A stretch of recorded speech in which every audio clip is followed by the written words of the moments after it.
rekan wartawan Pak Dinarsa. Silakan Pak Dinarsa. Iya Pak, selamat sore Pak. Ya, selamat. Kebetulan sore. saya di Jerman juga ini Pak. Wah, luar biasa nih. Saya dengar Bapak di Berlin ya. Kapan-kapan ngopi lah. Boleh. Cuman mungkin kalau sudah tenang Pak, karena memang saya sekarang jadi harus hati-hati sekali. Ini belum menjalani hidup seperti apa Pak? Biasa-biasa aja, santai atau ada kekhawatiran? Yang ribet itu teman-teman dari gereja Pak, karena gereja kan cuci tangan dan nggak apa-apa. Memang itu kan saya tidak mewakili gereja. Nah, gereja di Indonesia ya Pak ya? Ya, marah dengan saya, termasuk gereja-gereja Indonesia di Eropa. Mereka marah dengan saya, marah sekali, bukan cuma marah sekali dengan saya. Tapi saya kan tidak melakukan kekerasan terhadap orang lain yang merugikan nyawa orang lain, atau saya menipu untuk di YouTube saya sendiri pun saya tidak pernah kasih nomor rekening saya hati-hati sekali Pak. Jadi apa sih tujuan saya? Kan harusnya tanya begitu dong. Orang-orang 2017 orang-orang sudah mulai ancam saya juga. 2017 Amil Al-Qodri, Molaf Center, semua sudah mau bunuh saya, ya kan, sudah ancam-ancam saya, dan saya masih tetap melakukan aktivitas saya, apa yang saya yakini. Nah, sekarang saya ada di Eropa Pak, di bawah kebebasan berbicara yang dilindungi oleh undang-undang Eropa. Iya, saya paham Pak. Saya senang sekali, saya langsung teriak sekeras-kerasnya apa yang ada di hati saya yang dari kecil. Saya dari kecil Pak, saya dikeroyok Pak. Saya dikeroyok sama orang-orang kampung itu, Cina bau. Wah, dihajar Pak saya Pak. Wah, ayah saya selalu bilang apa? Jangan dilawan ya. Nanti kita semua ribut. Jangan dilawan ya. Tapi apakah saya benci? Enggak. Dulu saya berkelahi Pak, saya lawan, saya diem-diem Pak. Ribut Pak, orang rumah saya disantri, satu kampung Pak datengin rumah saya Pak. Satu kampung datengin. Wah, tapi kan ayah saya orang yang punya hati bapak yang baik ya, jadi bilang, wah dia pasang badan, waktu itu hampir dia dibunuh sama orang kampung itu kan. SMP saya sama Pak. Itu meninggalkan bekas. Oh enggak, saya hanya cerita. Bekas waktu SMP juga sama. Nah, tapi waktu SMP saya lebih banyak diapa? Saya diem. Cina kau. Sekali waktu saya nggak sabar, dikeroyok Pak, saya mau kembali dikeroyok lagi. Tapi nggak apa-apa. SMP kelas 3 saya sadar, saya terima Tuhan Yesus, saya lahir baru.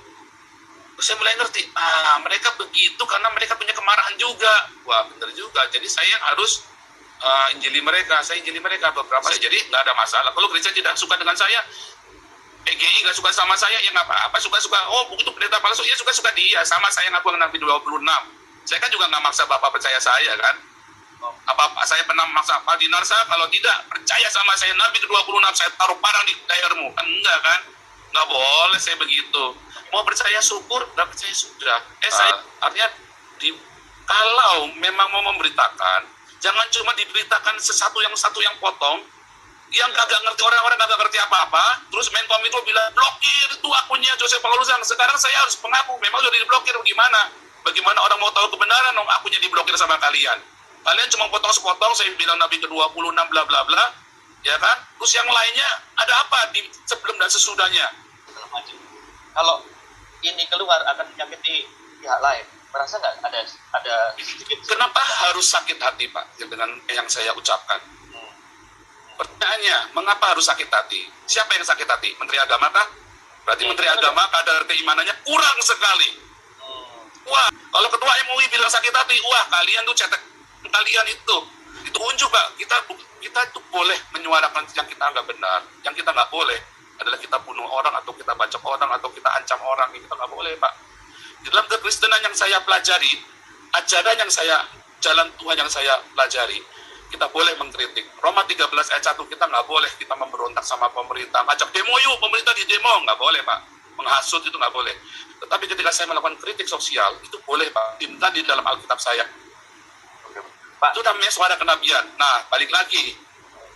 Pertanyaannya, kalau umat kan belum dewasa. Menteri mungkin nggak sakit hati, ketua MUI nggak sakit hati, ketua PBNU Robikun nggak sakit hati. Tapi kan umat, berarti kan kalian gagal mendidik umat kalian untuk dewasa. 70 tahun, lebih dari 70 tahun Indonesia merdeka. Sampai hari ini lebih dari 70 tahun. Umat masih sakit hati urusannya agama. Orang lain sudah pada pergi ke bulan ke Mars, kalian masih ngurusin sakit hati. Berarti ada yang salah pendidikan agama di Indonesia. Jadi Emang saya cuma mengkritik Islam saja? Enggak loh Pak, saya mengkritik gereja habis-habisan loh Pak. Saya dicaci maki sama gereja PGI pun bilang saya ini kan, orang nggak jelas kan? Akan minta maaf terus menghubungi pemerintah. Ini berkaitan dengan omongan Bapak tadi loh Pak. Jawaban saya seperti Abdul Somad Pak. Apakah saya harus meminta maaf untuk sebuah kebenaran yang saya yakini? Abdul Somad kan juga jawabnya sama Pak. Pertanyaannya, kan harusnya tadi balik lagi. Pemerintah melakukan saya, itu kewajiban pemerintah Pak, itu kewajiban Polri untuk mengeluarkan menerima laporan undang-undang penistaan agama, karena undang-undangnya kan ada penistaan agama. Dan omongan seperti saya kalau di Indonesia memang disebut penista, sama seperti Yahya Waloni, Abdul Somad, Tengku Zulkarnain, Haikal Hasan, dan Habib Rizik, sama dengan Stephen Indra Wibowo, Irena Handono, Hani Christian, sama Pak Moko Ginta almarhum, sama Pak yang saya omongkan, YouTubers lain banyak yang lebih ngeri dari saya Pak. Mereka semua berkeliaran, ya kan? Jadi undang-undang penistaan agama ini buat siapa? Buat kami minoritas atau buat kita semua? Loh, saya dari kecil PMP, PSBB, sejarah diajarin lagi, bolak-balik diajarin lagi, sampai kuliah diajarin lagi, sampai sekarang Pak Jenderal Junius Tobing masih ngajarin Pancasila. Tahu? Akhirnya saya bilang sama Pak Jenderal, ini cuma retorika. Nyatanya kan nggak ada yang begini Pak Jenderal, nggak ada. Ini semua retorika doang. Mana ada Pancasila di Indonesia? Eropa lebih Pancasila daripada Indonesia. Maksud Ya Bapak kan? seperti Pak? Ketuhanan yang Maha Esa. Apa di Eropa pernah ada Bapak dengar persekusi agama di sini? Justru orang-orang yang dipersekusi agama larinya ke sini. Orang-orang dari Timur Tengah, Muslim semua, apa di sini diberi dilakukan anarkis? Hampir tidak ada. 1-2 itu oknum yang benar-benar sedikit sekali. Ada Pak di Hanau. Wah, itu sedikit sekali Pak. Tapi ada pemantiknya apa? Kejadian di Ya itu di Hanau yang orang mati, orang begitu kan? Apa tahu? Itu ada pemantiknya Pak. Mana Pak, coba diceritakan. Iya, itu kan pemantiknya ceritanya kan kemarin di mana itu kemarin di Kolen. Makanya orang-orang mulai ada Islamofobia. Walaupun di Eropa ini kita diajarin, saya lihat anak saya sekolah ya, dididik begitu ya. Saya lihat kurikulumnya diajarin untuk nggak ada anti sama agama lain. Kalau di Indonesia diajarinya apa kemarin? Injil sudah dipalsukan. Ya kan? Itu kurikulum pelajaran itu pernah saya muat itu buku-buku pelajaran. Injil sudah dipalsukan. Geblek ini. Menterinya siapa itu waktu itu? Menterinya sebelum zaman SBY terakhir. Injil malah diizinkan buku Injil. Nah, di sini nggak boleh Pak begitu Pak. Berarti yang lebih Pancasila mana? Kan ada, kelihatan sekali Pak. Nah, jadi jelas Pak di sini. Masjid Ahmadiyah gede tuh di Turingan, paling gede. Boleh. Sementara orang Syiah gede juga masjidnya. Di Indonesia, dibakar seorang-orangnya Pak. Oh itu fakta Pak, jangan cerita enggak fakta tuh karuan Pak. Jadi lebih Pancasila mana? Lebih Pancasila Eropa Pak daripada Indonesia Pak. Iya kan? Jadi kalau kemanusiaan yang adil dan beradab, kemanusiaan yang adil dan beradab. Kita semua imigran, jangan tanya Pak, Bapak tahu sendiri imigran. Saya kan pelayanan imigran, Bapak kan juga ada di Jerman. Ya kan, di Jerman juga paling banyak imigran, ada sekitar 11 juta itu. Sekarang saya nanya, imigran di Jerman sepatunya Nike semua, Adidas semua Pak. Iya, betul Pak. Coba manajer di Indonesia mau beli Nike ngeden Pak. Manajer loh Pak, manajer bank Pak mau beli Nike ngeden Pak. Aduh. Kalau itu nama ngeden Pak. Dimanusiakan sekali Pak orang-orang ini Pak, dikasih rumah, dikasih pengobatan gratis, anaknya di sekolah sampai kuliah gratis Pak. Tahu, itu Pak. kan kemanusiaan yang adil dan beradab Pak. Dimanusiakan, orang ini imigran hidup dari pajaknya orang Eropa. Ya kan? Persatuan. Wah, orang Eropa ini bersatu sekali, Pak. Waduh. Mereka bangga sekali, Pak, dengan Eropa, Pak. Ya kan? Mereka boleh keliling dunia, tetapi mereka bersatu, Pak, di sini, Pak. Mereka ribut, Pak, debat di Senat tuh kemarin, kan? Tapi mereka bisa kumpul-kumpul, bisa akur-akur. Di sini ada banyak sekali orang-orang, ada banyak sekali denominasi. Mereka ribut debat doktrin Pak, sampai pecah gereja. Begitu kita sudah duduk bersama makan bareng, mereka makan bareng Pak. berkaitan dengan ketidakadilan, berkaitan dengan apapun yang Bapak alami, apa yang membuat Anda? Kemarin sebenarnya saya ada mau tulis ke Bapak tadi, harusnya begini loh Pak. Saya ini kan hanya seekor putu di seberang samudra, ya kan? Tapi ada balok-balok di depannya Mabes Polri itu loh Pak, di depan gerbangnya Mabes Polri itu balok-baloknya itu ya Waloni, Abdul Somad, Teguh Zulkarnain, Haikal Hasan dan selanjutnya. Ada GKI Yasmin. Sampai sekarang juga nggak diproses itu, padahal kan konstitusional GKI Yasmin, dokumen sudah lengkap. Gus Yakut sudah 1 bulan, sudah hampir 6 bulan Pak, Gus Yakut menjabat jadi Menteri Agama. GKI Yasmin tetap aja ditutup. Gereja-gereja kemarin GPDI sama yang di Jombang itu tetap aja ditutup Pak. Nah, jadi ada apa yang salah ketika saya ngomong hal seperti ini? Lalu saya salahnya di mana? Nggak ada dong, Pak. Sebetulnya yang menista agama itu berarti kan kemarin siapa tuh Bima Arya itu menista agama tuh. Siapa itu yang nutup GKI Yasmin pertama kali, Bima Arya atau siapa itu? Berarti dia menista agama dong. Itulah penistaan agama. Wah, itu malah bukan menista agama lagi. Dia benar-benar melanggar Pancasila, konstitusi kita. Seharusnya. Sorry, bukan kita lagi dong ya, bukan punya saya juga soalnya. Cuman Pancasila yang benar, yang punyanya Soekarno. Yang diajarin sama Pak Jenderal Tobing itu. Kemarin sudah diajar panjang lebar, dan nanti kan panjang lebar. Intinya Pancasila yang benar. Bukan Pancasila yang piagam Jakarta. Nah, itu masalahnya kan nggak dipraktekkan. Itu cuma retorika doang.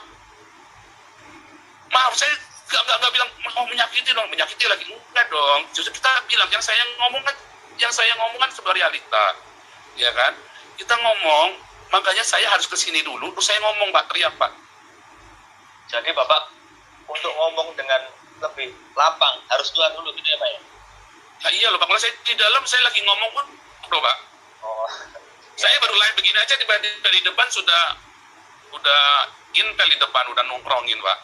Bagus kalau Intel, FPI nongkrongin Pak. Bagus kalau Intel, paling cuma dicokok begini saja. Kalau FPI dibakar rumahnya Pak. Aduh. Oh, itu kan fakta kan, kemarin yang dicokok-cokok itu yang di internet online, teman-teman yang dicokok sama FPI itu digebukin dulu. Kenapa kok dia bukan Islam tapi kok mengaku Nabi ke-26 itu kan udah masuk ranah Islam. Nah, tuh, nah itu tadi pertanyaannya. Dan saya boleh-boleh saja mau ngaku Nabi 26, 27, 28, 29, suka-suka saya kan. Semua orang kan boleh ngaku jadi Nabi. Emang ada larangan dilarang menjadi Nabi? Kayaknya belum ada undang-undang dilarang menjadi Nabi di seluruh dunia deh Pak. Keren gitu. Terakhir kemarin ya, lihat ada kota-kota syariah semua, terus tiba-tiba ada pasar syariah, terus ada pasar muamalat dan segala macam. Oh, itu bukan prank itu. Oh, itu ngeri itu. Itu tandanya ya Jokowi bikin kebijakan diboikot di daerah, termasuk GKI Yasmin. Oh, saya bukan jemaat GKI Yasmin dan tidak ada satupun jemaat GKI Yasmin yang saya kenal ya. Saya hanya berdasarkan saya jalan, saya ngelihat, saya lakukan seperti ini. Kita toleransi, tidak ada undang-undang penistaan agama. Nyatanya saya masih dilaporkan penistaan agama sama politisi PSI yang katanya nasionalis. Kenapa dia nggak ngelaporin Yahya Waloni, si Husin Sihab itu? Kan kamu masuk jebakan Batman saya kan? Kenapa kamu nggak ngelaporin Yahya Waloni, Abdul Somad, dan CS-mu itu semua? Ketahuan si Husin Al-Sihab ini adalah kadrun yang menyusup kepada nasionalis. Ketahuan, sekarang topeng-topengnya kadrun semua kebuka semua. Ya kan? Siapa-siapa yang kadrun kelihatan semua. Mas, Bapak merasa sakit hati dengan Indonesia nggak Pak? Saya tidak pernah sakit hati dengan Indonesia, Pak. Sampai hari ini saya masih mencintai Indonesia. Sampai hari ini saya berdoa buat Indonesia. Saya ciptakan lagu-lagu tentang Indonesia banyak sekali. Tetapi memang Indonesia sedang dirusak oleh sebuah ideologi yang sangat rusak. Ideologi yang sangat busuk. Ideologi khilafah. Dan itu mereka masuk menghujam sekali, ngerusak anak bangsa. Masuk ke sekolah, ya, memaksa orang pakai jilbab, memaksa orang untuk mengikuti mereka, dan semua perda-perda syariah yang lain. Oh, itu jelas banget. Itu akan merusak. Saya jamin Indonesia akan rusak. Dan saya melihat Indonesia yang saya cintai ini, ya, yang saya cintai itu membuat banyak sekali korban yang dikorbanin justru anak-anaknya. Ibu Pertiwi ini yang mengorbankan anak-anaknya, Pak. Korban yang dianggap PKI berapa banyak? Yang di PKI kan 3 juta, Pak. Apa Bapak ada ini, Pak? Ada cerita dari keluarga gitu, Pak? Ada kaitannya tentang PKI itu, Pak? Saya tidak punya keluarga yang bersama PKI, karena nenek moyang saya dulu dari Partai Komintang yang lari dari Partai Komunis. Jadi jelas keluarga saya penentang komunis. Enggak, Pak. Bukan saya terus, saya pro PKI. Oh, enggak juga. PKI itu dulu dari santri-santri yang saleh loh, Pak. Pendiri PKI itu. Ya, itu rahasia umum, bukan rahasia lagi lah. Pendiri-pendiri PKI itu ada santri-santri yang saleh. Ya, itu kan berasal dari syariat Islam. Ya, syariat Islam merah. Syariat Islam merah itu, Pak. Itu sudah ada di pelajaran sejarah kan. Iya, tapi kan masalahnya kan nggak diakuin sama banyakan orang. Anggaplah saya ini nabinya Pancasila. Saya menganggap diri saya nabinya Pancasila sekarang. Wih, Eropa ini Pancasila banget. Kalau diterapkan indah sekali di Indonesia. Waduh, konflik horizontal itu makin ngeri loh, Pak. Sejak reformasi itu, Pak. Kenapa? Karena ada yang mau menggoyang Pancasila. Ya siapa? Ideologi khilafah ini. Dan sekarang menampakkan diri semuanya. Kalau menurut Bapak siapa sih Pak yang Lah itulah yang teriak khilafah yang kemarin undang Zakir Naik itulah. Siapa itu yang kemarin teriak khilafah itu? Loh nyatanya kan yang teriak khilafah nggak ada yang dipenjara kan? Yang PKI dibunuh, yang teriak khilafah nggak ada yang dipenjara satupun. Felix Xiao, HTI itu, ya kan? Panitianya Zakir Naik. Wah itu kan bilang harus Islam. Wah itu bahaya sekali tuh kalau bilang pemimpin harus Islam. Wah itu melanggar Pancasila Pak. Nggak ada Pak itu di UUD 45 pemimpin harus Islam.